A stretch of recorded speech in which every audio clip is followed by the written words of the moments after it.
রমজান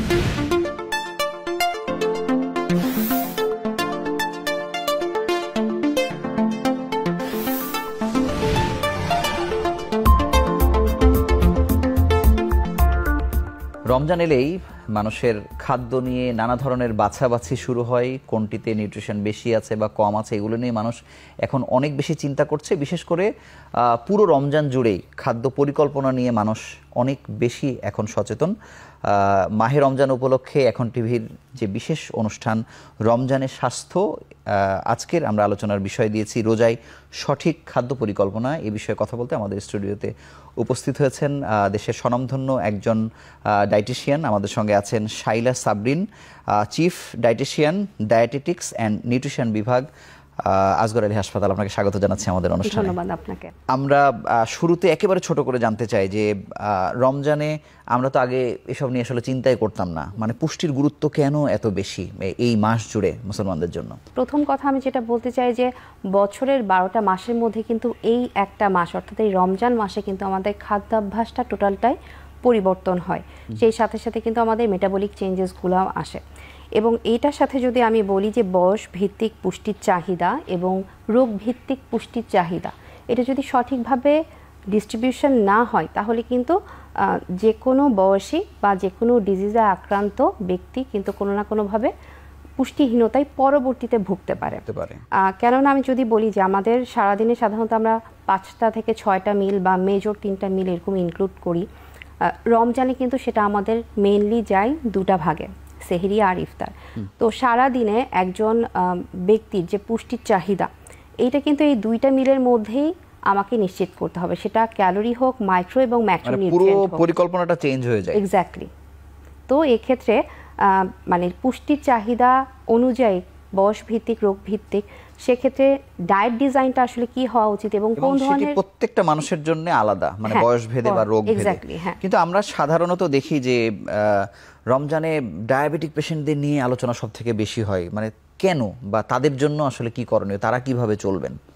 আচ্ছা, এক্ষেত্রে diabetic patient নিয়ে যে শুধু আলোচনা হয় আমি তা বলবো না। এটার সাথে হ্যাঁ, তাদেরকে প্রায়োরিটি সবচেয়ে বেশি দেওয়া হয়। কেননা ডায়াবেটিক কন্ডিশনে রোজায় কিন্তু একটা ভীতি কাজ করে যে হাইপোগ্লাইসেমিয়া অ্যাটাক হওয়ার চান্সেস থাকবে কিনা। কারণ একজন ডায়াবেটিক পেশেন্টও কিন্তু রোজাতে সে 2টা মিল, 2টা থেকে 3টা মিল নিচ্ছে, যেটা স্বাভাবিক অবস্থায় উনি 5টা থেকে 6টা মিল নিতে পারে। এটার কারণ যেটা হচ্ছে সেটা হচ্ছে তার ব্লাড সুগারটাকে আমাকে কন্ট্রোলে রাখতে হবে। ব্লাড সুগার কেমন থাকছে এই বিষয়টা কিন্তু মনিটরিং করে ফাইনালি ডক্টর ডিসিশন দেন যে উনি আসলে রোজা কন্টিনিউ করতে পারবেন কি পারবেন না। যদি তিনি করতে পারেন তখন হচ্ছে আপনাদের কাছে পাঠাবে, আপনারা খাবারের পরিকল্পনাটা করে দিবেন। এক্স্যাক্টলি। সেক্ষেত্রে আসলে মূল মানে বেসিক বিষয়টা কি করেন? বেসিক বিষয় যেটা যে বললাম যে আমাদের 5টা মিলকে কিন্তু তখন 3টা মিলে ডিভাইড করে নিতে হবে। কার্বোহাইড্রেটের ক্ষেত্রে যেটা সাধারণত ডায়াবেটিক পেশেন্টের কিন্তু মেইন মডিফিকেশনটা হয় কার্বোহাইড্রেটে, অর্থাৎ যে কার্বোহাইড্রেটের ফাইবারের অ্যামাউন্ট বেশি থাকছে সেই ধরনের কার্বোহাইড্রেটই তাদেরকে সিলেকশনের জন্য ভালো হয়। সেক্ষেত্রে যেমন আমরা এখন সাধারণত আমাদের এই কালচারে বা সমসাময়িক সময় আমরা যে ধরনের কার্বোহাইড্রেট ইনটেক করি সবই কিন্তু অলমোস্ট রিফাইন কার্বোহাইড্রেট, সেটা আপনি আটা, ময়দা বলেন বা সাদা চাল বলেন, অলমোস্ট সবই কিন্তু রিফাইন কার্বোহাইড্রেটের মধ্যে চলছে। তো এইটার পরিবর্তে যদি আমরা কমপ্লেক্স কার্বোহাইড্রেট অর্থাৎ ডাল, আটা, রুটি, তারপরে হচ্ছে লাল চালের ভাত, যেটা কিন্তু আমাদের এমন না যে পাওয়া যায় না, আমরা যদি খুঁজে নিতে হবে। প্লাস আমরা যদি বলি যে আজ থেকে বেশ 20 বছর আগের কথা, তখন কিন্তু ভেতরে আমরা ছিলাম, হ্যাঁ এগুলোর মধ্যেই আমরা ছিলাম। তো এই জাতীয় কার্বোহাইড্রেট, আর আমি যদি বলি যে হ্যাঁ এর অল্টারনেট কার্বোহাইড্রেট, কমপ্লেক্স কার্বোহাইড্রেট কি আছে, সেক্ষেত্রে রোলড ওটস যদি কারো খাওয়া সেটা অভ্যাস থাকে, এই ধরনের কার্বোহাইড্রেট মডিফিকেশন যেগুলো স্লোলি ব্লাড সুগার আমার রিলিজ করবে। উচ্চ রক্তচাপ বা হৃদরোগীদের ডায়েটের ক্ষেত্রে খাবার উচিত অনুচিত বা সাহারিতে বা ইফতারে কি খাবে না খাবে সেটি যদি বলেন। তাদের ক্ষেত্রে মেইন এখানে মডিফিকেশন যেটা কার্বোহাইড্রেটে আমি যেটা বললাম যে সেমটা মেনটেন করাটাই বেটার। মেইন মডিফিকেশন হচ্ছে যে ফ্যাট এবং সল্টের ইস্যুটা একটা বিষয় হয়ে দাঁড়ায়। দেখেন রোজাতে সাধারণত আমাদের যে ট্র্যাডিশনাল ফুড হ্যাবিট তাতে কিন্তু আমরা যতই বলি যে হেলদি খাবার খাচ্ছি, আসলে কিন্তু আমরা ফ্যাট কনজাম্পশন অনেক বাড়িয়ে ফেলি। কেননা আমাদের আসলে ট্রেন্ডি খাবারগুলোই আসলে ভাজা পোড়া হিসেবে তৈরি হয় সেগুলো খাওয়ার ব্যাপারে। তো এইখানে যদি আমরা এইটা একটু মেনটেন করতে পারি, সেটা কুকিং প্রসিডিউর দিয়ে হোক বা ফ্যাটের কনজাম্পশন কমিয়ে হোক, তাহলে পরে একটা হেলদি ইফতার এবং সেহরি মেনটেন করা পসিবল। আর একটা সেটা হচ্ছে যে সোডিয়াম কন্টেন্ট খাবারগুলোকে যদি আমরা পরিহার করতে পারি, আমরা চাট মশলা, বিভিন্ন রকমের টেস্টিং সল্ট বা সল্ট জাতীয় খাবার কিন্তু খুব ইনক্লুড করি, এবং এই ভাজা পোড়াতেই কিন্তু সেটা বেশি ইউজ হয়। প্রত্যেকটা খাবার থেকেই কিন্তু যখন আমার সোডিয়াম কনজাম্পশনটা অনেক বেড়ে যায়, তখন কিন্তু এটা তাদের মন চাইলেও আসলে এগুলো অ্যাভয়েড করাটা বেটার।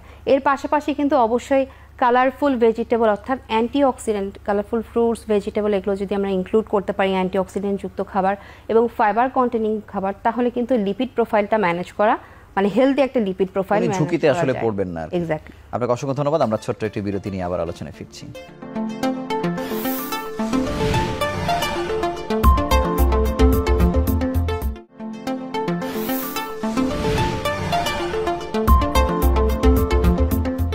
এবার আপনার কাছে জানতে চাই যে কিডনি রোগীদের ক্ষেত্রে খাবার তালিকায় কি ধরনের পরিবর্তন আনা উচিত বলে আপনি মনে করেন?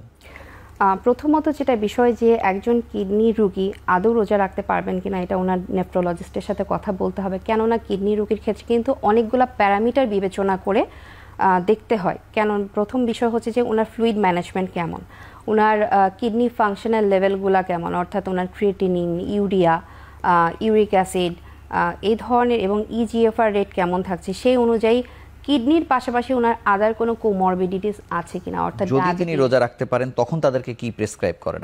সেক্ষেত্রে যে ওনাদের যে মিলগুলো থাকবে, মিলের ম্যাক্সিমাম পোর্শনের ক্যালোরিটাই আমাকে মেনটেন করতে হবে কার্বোহাইড্রেট এবং ফ্যাট থেকে। প্রোটিনটাকে আমাদেরকে ওনাদের কিডনির কন্ডিশনের উপর ডিপেন্ড করে ডিস্ট্রিবিউট করতে হবে। সাধারণত এক্ষেত্রে সবচেয়ে ইম্পর্টেন্ট হচ্ছে পার কেজি বডি ওয়েটে আমি প্রোটিন ডিস্ট্রিবিউশনটা কিন্তু একজন অ্যাডাল্টের ক্ষেত্রে আমরা যেটা মেনটেন করি, তাদের ক্ষেত্রে কিন্তু সেটা মেনটেন করা পসিবল হবে না।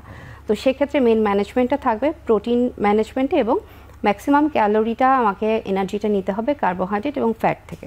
সব থেকে যে বেশি কথা আমরা শুনি যে পেটে গ্যাস বা অ্যাসিডিটি বা যাদের আলসার আছে, মানে এই ব্যক্তিরা হয়তো রোজা রাখতে পারবেন কিন্তু কি খাবেন কি খাবেন না সে বিষয়ে বাড়তি চিন্তা তাদের আসলে করতে হয়। সেক্ষেত্রে তাদের ব্যাপারে পরামর্শ কি? তাদের ক্ষেত্রে পরামর্শ যেটা আমরা প্র্যাকটিসে আসলে করে থাকি, সেই হিসাবে যদি বলি যে এখানে ভাজা পোড়া খাওয়ার, আর যে আপনি যেটা বললেন যে থাকে, এটা রোজার মাসে আসলে থাকে, এই জায়গাতে তাদেরকে একটু কনসিডার করতে হবে, এবং যদি খুব ইচ্ছা হয় খুব টেকনিক্যালি মেনটেন করতে হবে। আমাদের সবচেয়ে বেশি কিন্তু মিল প্ল্যানে চাপ পড়ে ইফতারে। আমরা একসাথে অনেক কিছু নিয়ে ইফতারের প্লেটটা সাজাই, এবং ভাজা পোড়া আইটেমই মিনিমাম 3টা থেকে 4টা হয়। এর সাথে আরও মশলাযুক্ত খাবার, যেমন ছোলা বুট বলেন, তারপরে আসলে কি কমাবে কি বাড়াবে, মানে মেনুতে কি কি চেঞ্জ করা দরকার? আচ্ছা, এক্ষেত্রে ডিপ ফ্রাই ফুড এবং তৈলাক্ত খাবার, অতিরিক্ত মশলা জাতীয় খাবার যতটা পরিহার করা সম্ভব তার জন্য ততটাই ভালো, এবং সহজ পাচ্য নরম খাবার, এ জাতীয় দই খেতে পারে। কার্বোহাইড্রেট জাতীয় খাবারের মধ্যে উনি খুব ইজিলি কিন্তু রাইসটা নিতে পারে। আচ্ছা, এই যত কিছুই তারা করবে এর মধ্যে কি শরীর চর্চার ব্যাপারও আসলে আছে কিনা, শরীর চর্চা করা উচিত কিনা একটু পরিমাণ? এই বিষয়ে হচ্ছে যে আমি যদি স্পেসিফিক, আপনি যেটা বললেন যে আলসারের পেশেন্ট, তো যাদের আসলে শরীর চর্চা, ডায়াবেটিক পেশেন্টের ক্ষেত্রে এটা খুব কেয়ারফুলি বিবেচনা করতে হবে যে ওনাদের আসলে ব্লাড সুগার কন্ডিশন কেমন থাকছে সে বিষয়ে। এছাড়া ফ্রি হ্যান্ড এক্সারসাইজ কিন্তু করা যেতে পারে। সেটা বেটার হয় যে যদি ইফতারের পরে, মানে তারাবির নামাজের পরে যদি পসিবল হয় করতে পারে, অথবা সেহরির পরপর যদি কারো পক্ষে সম্ভব হয়। বিশেষ করে জানতে চাই যে যারা গর্ভাবস্থায় থাকেন, গর্ভবতী মা বা যারা সন্তানকে দুধ খাওয়াচ্ছেন, তাদের ক্ষেত্রে বিশেষ কোনো নিয়ম কানুন আছে কিনা? গর্ভবতী মায়েদের ক্ষেত্রে প্রথমেই আমি বলবো যে আগে গাইনি বিশেষজ্ঞের অনুমতি নিতে হবে যে উনি আসলে কোন ট্রাইমেস্টারে আছেন, ওনার কোনো কমপ্লিকেশন আছে কিনা, সে অনুযায়ী ওনার বিশেষজ্ঞ ওনাকে পরামর্শ দিচ্ছেন কিনা যে উনি রোজা রাখতে পারবেন। যদি উনি রোজা রাখতে পারেন, মানে পারবেন কি পারবেন না, এটা ডিসিশন মেকার কিন্তু ওনার স্পেশালিস্টই হবেন। যদি উনি রোজা রাখতে পারেন বা রোজা রাখার কন্ডিশনে থাকেন, সেটা কোন ট্রাইমেস্টারে সে অনুযায়ী একজন পুষ্টিবিদের পরামর্শ নিয়ে উনি রোজা পালন করতে পারেন। আর যদি আমি বলি যে ব্রেস্টফিডিং মায়েদের ক্ষেত্রে, সেক্ষেত্রে আর রোজার শুরুর দিকে ওনাকে একটু পরিকল্পনা করে নিতে হবে যে ওনার মিল প্ল্যানটা কি হবে টোটাল রোজাতে, এবং শুরুর দিকে ওনাকে দেখতে হবে যে উনি যে মিল প্ল্যান মেনটেন করছে, অর্থাৎ তার ডায়েটে কিন্তু ফ্লুইড অ্যামাউন্ট এবং প্রোটিনের অ্যামাউন্ট পর্যাপ্ত পরিমাণে থাকতে হবে যেন বাচ্চা প্রপারলি ব্রেস্টফিড করতে পারে। যদি দেখা যায় যে হ্যাঁ তার ব্রেস্টফিডের অ্যামাউন্ট কমে যাচ্ছে, সেক্ষেত্রে উনি যদি মনে করেন রোজা স্কিপ করতে পারেন, অথবা ওনার ডক্টরের সাথে আবার কথা বলতে পারেন। খুবই ভালো লাগছে যে আপনি ঘুরে ফিরেই কিন্তু চিকিৎসকের রোলকে আগে বলছেন যে রোজা রাখা না রাখার সিদ্ধান্তটা তিনি আসলে সব ইন্ডেক্সগুলো দেখে করবেন, তারপরে খাবারের ইস্যুতে হয়তো আপনারা পরামর্শ দিবেন। কেননা কারণ সমন্বিত না হলে তো এটা একটা ভুল হয়ে যেতে পারে। মানে এটা একটা টিম অ্যাপ্রোচ। এক্স্যাক্টলি। কারণ হচ্ছে যে ডায়াগনোসিস অনুযায়ী যদি আমি ওনার মেডিকেশন না দেখি বা ওনার ডায়াগনোসিসটাকে যদি ফার্স্ট প্রায়োরিটিতে না রেখে থেরাপিউটিক ডায়েটে তো আমি যেতে পারবো না, ভুল হবে। আপনাকে অসংখ্য ধন্যবাদ। আমরা আরো একটি ছোট্ট বিরতি নিয়ে আবার আলোচনায় ফিরছি।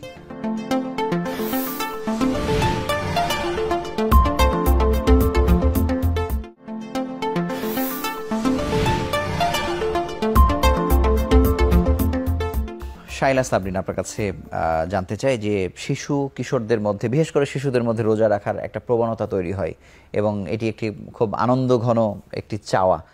একই সঙ্গে বয়স্করাও আসলে রোজা রাখেন, অনেকদিন পর্যন্ত চেষ্টা করেন। এই সব বয়সীদের জন্য, শিশু কিশোর বয়স্ক, মানে ম্যানেজমেন্ট কেমন হবে? প্রথমে যদি আমি শিশুদের বিষয় বলি, সেটা হচ্ছে যে সাধারণত 7-8 বছর থেকে বাচ্চারা রোজা রাখতে পারে। এক্ষেত্রে প্যারেন্টসকে একটা বিষয়ে খেয়াল রাখতে হবে যে রোজার বাচ্চার মিল প্ল্যানটা যেন তার প্রেফারেন্স অনুযায়ী একটু হয়, কারণ বাচ্চারা এমনি পিকি ইটার থাকে, তো তার প্রেফারেন্সটা মেনটেন করতে হবে। সে অনুযায়ী সবার আগে আমি প্রাধান্য দিব প্রোটিনকে, কেননা তার কিন্তু এটা ডেভেলপমেন্টের টাইম। আমি যদি এখানে পার ডে তার প্রোটিন রিকোয়ারমেন্টে হ্যাম্পার করি তাহলে কিন্তু ডেভেলপমেন্টে ব্যাঘাত ঘটতে পারে। এবং এর পাশাপাশি মাইক্রোনিউট্রিয়েন্ট, ম্যাক্রোনিউট্রিয়েন্ট অর্থাৎ ভিটামিন মিনারেলসের ইস্যুটাও আছে। তবে রোজা চলাকালীন সময়ে প্যারেন্টসকে অবশ্যই খেয়াল রাখতে হবে যে বাচ্চার ইউরিনেশনের কালার কেমন হচ্ছে, বাচ্চা ডিহাইড্রেট হয়ে যাচ্ছে কিনা, পর্যাপ্ত পরিমাণে উনি ইফতার থেকে সেহরি পর্যন্ত ফ্লুইডটা অর্থাৎ পানি, জুস, স্যুপ, দুধ এই টাইপের লিকুইড জাতীয় খাবার পর্যাপ্ত পরিমাণে খাচ্ছে কিনা, এই বিষয়গুলো যদি খেয়াল রেখে বাচ্চার প্রেফারেন্স অনুযায়ী মিল প্ল্যান করা যায় তাহলে শিশুরা ইজিলি রোজা রাখতে পারে। আমি খুব সংক্ষেপে জানতে চাই যে ইফতারের সময় যে অতিরিক্ত খাবার গ্রহণের যে প্রবণতা, আমরা যে বলি না এক ধরনের খুব বাজে একটি ঢেকুর আসলে আসে, বা যেভাবে বলি এটা হজম প্রক্রিয়ায় মানে কি ধরনের চাপ পড়ে যায়? আচ্ছা, এটা হচ্ছে যে দেখেন, আমরা যখন ইফতারটা শুরু করছি, অর্থাৎ এটাকে যদি আমরা ব্রেকফাস্টের সাথে কম্পেয়ার করি, ব্রেকফাস্টে কিন্তু আমরা এত huge amount of food intake করি না, আলটিমেটলি কিন্তু 12 থেকে 13 ঘন্টা ফাস্টিং কিন্তু আমরা থাকি। হ্যাঁ, কিন্তু আমাদের এটা হচ্ছে একটা কালচার, এবং এটা একটা ট্র্যাডিশনাল ফুডটাকে আমরা একসাথে এনজয় করার চেষ্টা করি। এই জন্যই কিন্তু এই ধরনের গ্যাস্ট্রাইটিস প্রবলেমগুলো ডেভেলপ হয়, বের হচ্ছে এখন। এক্স্যাক্টলি। আমরা যদি ইফতারটাকে দুই ভাগে ভাগ করে নিতে পারি, অর্থাৎ ইফতারের যে প্ল্যাটারটা, এটাকে যদি আমরা কিছুটা ইফতারে রাখলাম, আরটা যেটা আমরা নামাজে পড়ে বা অ্যাজ এ ডিনার হিসেবে ট্রিট করতে পারি, তাহলে কিন্তু আর এত ডাইজেস্টিভ সিস্টেমে প্রেশার পড়ে না। আচ্ছা, আরো হচ্ছে যে কোষ্ঠকাঠিন্য যাদের আগে থেকে আছে তাদের কি সতর্কতা প্রয়োজন? একই সঙ্গে আমি একটু জানতে চাই যে দ্রব্যমূল্যের যে ঊর্ধ্বগতি, এই সময়ে যেই মানুষগুলো হয়তো এই প্রোটিন শব্দটিও আসলে বোঝেন না বা এত হিসাব নিকাশ বোঝেন না, কিন্তু হয়তো প্রোগ্রামটা দেখছেন, তারা আসলে কিভাবে তার পুষ্টি চাহিদা পূরণ করতে পারেন? আচ্ছা, প্রথমেই কোষ্ঠকাঠিন্যর বিষয়টা যেটা বলবো যে কোষ্ঠকাঠিন্য যাদের আগে থেকেই আছে তাদের আসলে আইবিএস এর কনস্টিপেশন কিনা এটা একটু বিবেচনা করতে হবে। তাদের ক্ষেত্রে ফ্লুইড ম্যানেজমেন্টটা খুবই ইম্পর্টেন্ট, কারণ রোজাতে অলমোস্ট আমরা ফাইবার রিচ খাবার হিসেবে কিন্তু ছোলাটাকে অনেক ভালো মতোই রাখি, এর পাশাপাশি আদার যে খাবারগুলো আছে, কিন্তু যদি ফ্লুইড ম্যানেজমেন্ট আমার প্রপারলি না থাকে তাহলে কিন্তু ওনার কনস্টিপেশনটা আরও ট্রিগার করবে। এর পাশাপাশি প্রোবায়োটিক যুক্ত খাবার হিসেবে বেস্ট হচ্ছে দই। যদি দইটাকে রাখা যায় তাহলেও কিন্তু ওনার গাট ব্যাকটেরিয়া অনেকটাই হেল্পফুল হবে ডাইজেস্টিভ সিস্টেমের ক্ষেত্রে। আর আরেকটা যেটা বলবো যে রোজাতে যদি কারো ব্যাড প্র্যাকটিস থাকে, যেমন স্মোকিং বা এ ধরনের যদি অভ্যাস থাকে, এটা যদি কাট ডাউন করা যায় তাহলেও কিন্তু গ্যাস্ট্রাইটিসের প্রবলেম অনেকটা বা পানি খাওয়ার ব্যাপারে আপনার পরামর্শ কি? পানি খাওয়ার ব্যাপার যেটা আমি আগেও বললাম যে ইফতার থেকে সেহরি পর্যন্ত আমাদের সাধারণত অ্যাডাল্টের জন্য চাহিদা থেকে 2 থেকে 2.5 লিটার, যেটা এই গরমের সময় কিন্তু 3 লিটার পর্যন্ত আমরা কনসিডার করতে পারি। আর দ্রব্যমূল্যের বিষয়টা যদি আমি বলি তাহলে হচ্ছে যে আপনি যেটা বলেন যে অনেকে হয়তো প্রোটিন শব্দটাও বুঝবে না, তো সোজা ভাষায় বাংলায় যদি আমি বলি যে আমিষযুক্ত খাবার, অর্থাৎ দেখেন আমাদেরকে যে এখন যে পরিমাণে দাম বাড়ছে, আমি এটাও বলতে পারবো না আজকে ডিমের দাম যা আছে কালকে কি থাকবে। তো সেক্ষেত্রে আমরা যদি অল্টারনেট প্রোটিনের কথা বলি, আমরা ছোলাটাকে চাইলে পারি কিন্তু স্প্রাউট করেও আমরা অল্টারনেট প্রোটিন হিসেবে নিতে পারি। হ্যাঁ, মাছ মাংসের দাম যদি বেশি থাকে সেই তুলনায় কিন্তু ডিমটা আমরা ইনক্লুড করতে পারি, এবং এটা সবচেয়ে বেস্ট ফার্স্ট ক্লাস প্রোটিন, তো সেটা দিয়েও কিন্তু আমরা প্রোটিন চাহিদা মেনটেন করতে পারি। আর সবসময় যে আমাকে বাইরে থেকে বেশি দাম দিয়ে খাবার কিনতে হবে তা কিন্তু না, হোম ফুড যেগুলো আছে সেগুলোকেই যদি আমরা ডিফারেন্ট ওয়েতে নিতে পারি। যেমন আপনাকে বেগুনি খেতে হবে তা কিন্তু না, আপনি চাইলে পারে কিন্তু বেগুনি পেঁয়াজের পরিবর্তে রুটি সবজি দিয়েও ইফতারটা শেষ করতে পারেন। তো এক্ষেত্রেও কিন্তু সহজ দ্রব্যের অনেক কিছু পাওয়া যায় এবং লোকাল ফুড এবং সিজনাল ফুড যদি আমরা রাখতে পারি আমাদের প্লেট। আমি শেষ প্রশ্ন হিসেবে করতে চাই যে আসগর আলী হাসপাতালের ডায়েটেটিক্স অ্যান্ড নিউট্রিশন ডিপার্টমেন্ট এটির সক্ষমতা কেমন, বা এখানে কেমন সুবিধা বা চিকিৎসা পেতে পারে মানুষ? আমাদের ডিপার্টমেন্টে দুইটা ভাগে বিভক্ত। আমাদের আসগর আলী হসপিটালের ডায়েটেটিক্স এবং নিউট্রিশন ডিপার্টমেন্ট, সেটা প্রথমটা হচ্ছে যে আইপিডি এবং ওপিডি। আইপিডিতে আমাদের অপারেটিং সিস্টেম সেটা হচ্ছে আমাদের অল অ্যাডমিশন পেশেন্ট যেটা আছে, সেই পেশেন্টগুলা ইচ পেশেন্ট আমরা প্রত্যেকটা আমাদের যে লেভেল ডায়েটিশিয়ান থাকেন তারা পেশেন্ট ভিজিট করেন এবং অ্যাকর্ডিং টু পেশেন্টের কন্ডিশন, ফিজিক্যাল কন্ডিশন অর্থাৎ ডায়াগনোসিস, রিপোর্ট, মেডিকেশন সব কিছু দেখে তার প্ল্যান যেটা করেন তার আগে অবশ্যই পেশেন্ট কাউন্সিলিংটা মোস্ট ইম্পর্টেন্ট। মানে সব রোগী সে টাচ পায় আপনাদের? হ্যাঁ, প্রত্যেকটা রোগী আমাদের টাচ পায়। সেটা আমি বলবো যে ক্রিটিক্যাল কেয়ার থেকে শুরু করে আমাদের অন্যান্য ডিপার্টমেন্ট যতগুলো আছে সবগুলো রোগী আমাদের টাচ পায়। তবে হ্যাঁ, যেটা নিওনেটোলজি ডিপার্টমেন্ট বা এনআইসিইউ যেটা আছে, এই ডিপার্টমেন্টে বেসিক্যালি আমাদের অতটা কাজের স্কোপ থাকে না, কেননা সবগুলোই কতজন ম্যান পাওয়ার কতজন? এই আমাদের ম্যান পাওয়ার টোটাল আইপিডিতে ডায়েটিশিয়ান আছে 6 জন এবং ওপিডিতে আমরা একজন আমাদের থাকে। ওপিডিতে যেটা হয় যে কনসালটেন্ট রেফারাল পেশেন্ট আছে, ওয়াকিং পেশেন্ট আছে, এছাড়াও অ্যাওয়ারনেস কিন্তু এখন মানুষের মধ্যে অনেক বেড়েছে নিউট্রিশন এবং ডায়েট নিয়ে। আপনাকে অসংখ্য ধন্যবাদ এবং আমাদের অনুষ্ঠানে যুক্ত হওয়ার জন্য আপনাকে আবার অভিনন্দন জানিয়ে আজকের মতো বিদায় নিচ্ছি। ধন্যবাদ আপনাকে। আমরা রোজার একদম শুরুতে মোটামুটি সব রোগ ধরে পুষ্টির চাহিদা, খাদ্য পরিকল্পনা কেমন হবে সেই বিষয়ে আলোচনা করলাম। আপনারা যেহেতু একেবারে শুরুর আলোচনা, আপনারা এটি জানলে একেবারে পুরো রমজান জুড়ে খাদ্য পরিকল্পনা সঠিকভাবে করতে পারবেন এবং সুস্থ থাকার জন্য এটি খুবই সহায়ক হবে। এই ছিল আজকের পর্বে। আগামী পর্বে আবারও নতুন কোনো বিষয় নিয়ে হাজির হব। সেই সময় পর্যন্ত ভালো থাকুন, সুস্থ থাকুন।